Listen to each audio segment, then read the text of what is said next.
Hi friends, welcome to my channel అండి. ఇది ఏంటి అంటే గోధుమ గడ్డి జ్యూస్ అండి. గోధుమ గడ్డి ఇంట్లోనే ఎలా పెంచుకోవాలనేసి నేను ఇంకొక వీడియో పెట్టాను, షార్ట్ వీడియో. అది చూడండి కావాలంటే.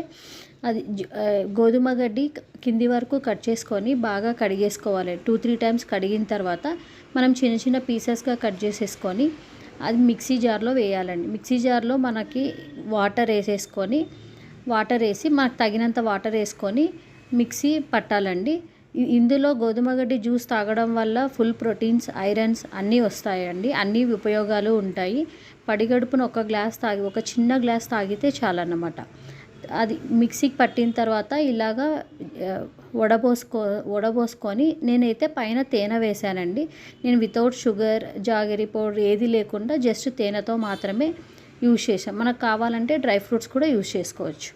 ఇది మీకు నచ్చితే లైక్ చేయండి, షేర్ చేయండి, కామెంట్ చేయండి. ఎలా ఉందో ఒక చిన్న కామెంట్. Hi friends, welcome.